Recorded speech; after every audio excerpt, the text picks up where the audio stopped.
President Trump, Kim Jong Un meet in historic summit in Singapore, after more than a half-century of hostility between their two countries.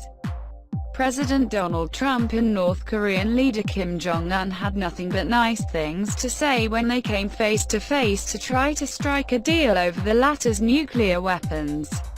Very good, excellent relationship, Trump said after a brief one-on-one meeting with a North Korean dictator. Later, at a bilateral meeting with aides from both sides, Trump said, "Mr. Chairman, it's a great honor to be with you, and I know that we will have tremendous success together, on a day of extraordinary pictures and surreal moments involving our old enemies." Trump at one point said with Kim at his side that the summit is going to be really successful and I think we will have a terrific relationship.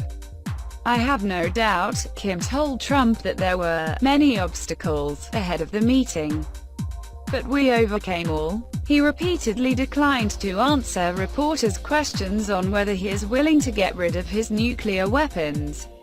At the start of the summit, the two leaders who once threatened each other with nuclear annihilation shook hands on a red carpet in front of the island resort hotel chosen for the meeting.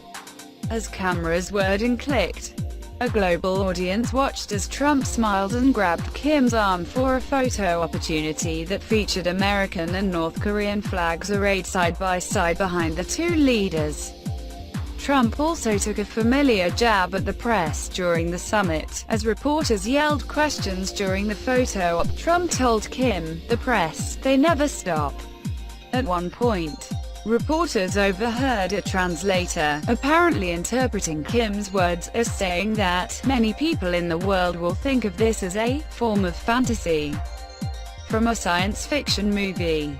Trump and Kim chatted amiably out of earshot as they walked into the building for the private meeting that preceded a full bilateral conference that included aides and advisors.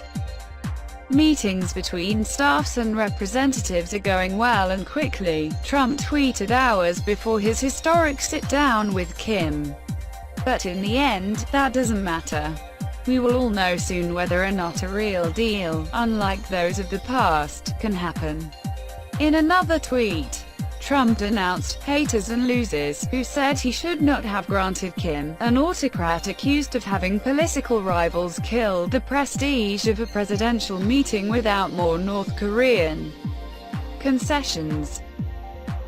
Citing the return of American hostages and a suspension of North Korean nuclear testing, Trump said that, "These pundits, who have called me wrong from the beginning, have nothing else they can say.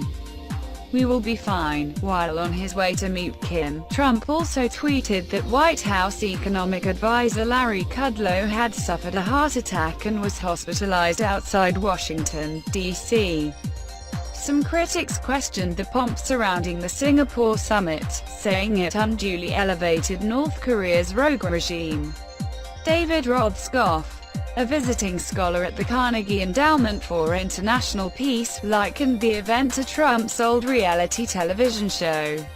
But, he added, The Apprentice had more likable characters, more credible plots, and didn't involve the enslavement of 25 million people. A prospect of nuclear war. Trump entered the Kim summit less than a week after an acrimonious Group of Seven meeting in which he and longtime American allies argued about trade policy.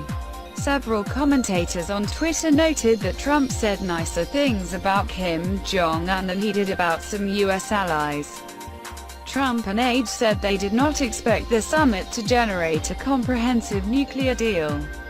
They instead looked to set up a process to negotiate an agreement in which North Korea gives up nuclear weapons in exchange for economic assistance from the United States and other countries. The Global Village expressed amazement over the pictures from Singapore. The voluble 6'3" American president, who turned 72 years old Thursday, backslapping the 5'7", 34-year-old reclusive dictator. The two leaders began the meeting at 9 a.m. Tuesday, Singapore time, prime time Monday back in the USA. The summit took place at a resort hotel on Sentosa Island, just off the Singapore mainland.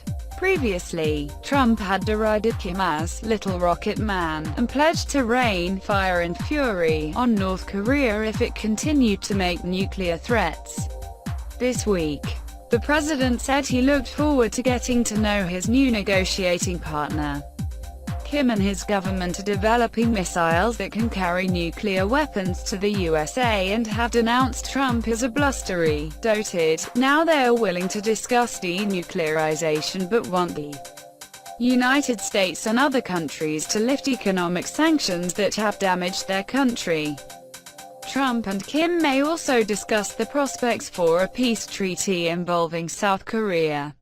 Technically, both Koreas remain at war. Only a ceasefire ended the Korean War in 1953. Both leaders expressed optimism about the talks, yet each said they were prepared to walk out if things don't go well. Each planned to leave Singapore hours after their meetings wrap up, though Trump planned to speak to reporters about the developments. The president had an interview scheduled with Sean Hannity of Fox News. Described by his critics as a mini-Stalin, Kim was on something of a charm offensive in Singapore after arriving Sunday. On Monday night, he strolled the downtown area of this trade and finance capital, taking in the sights and posing for selfies with local citizens. Many analysts are skeptical that Kim will agree to fully give up nuclear weapons because he sees them as essential to his nation's security and self-identity. Still, they said, the initial Trump-Kim summit could at least yield an agreement to keep negotiating. Depends on how you define success, said James Goldgeier, a visiting senior fellow with the Council on Foreign Relations. Both leaders will want to trumpet it as a success. But it seems like this will largely be a photo op both can use for their domestic purposes. Secretary of State Mike Pompeo said Trump was ready for the summit stage. A complete and verifiable and irreversible denuclearization of the Korea Peninsula is the only outcome that the United States will accept, Pompeo said. Sanctions will remain until North Korea completely and verifiably eliminates its weapons of mass destruction programs. Trump pledged to increase those economic sanctions if the nuclear talks break down.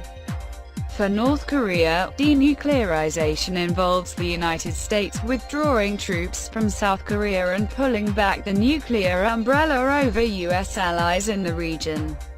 It's important that participants not oversell progress in Singapore, analysts said. That could generate misunderstandings and a breakdown that risks armed conflict over North Korea's nuclear weapons. George Lopez, a professor at the Kroc Institute for International Peace Studies at the University of Notre Dame, said, each leader will proclaim to their national audiences the summit was a success, but they may see the details differently. This soon after leads to uncertainty and ultimately to heightened tension regarding who was to blame for the breakdown of progress, said Lopez, who served on a United Nations panel for monitoring sanctions on North Korea.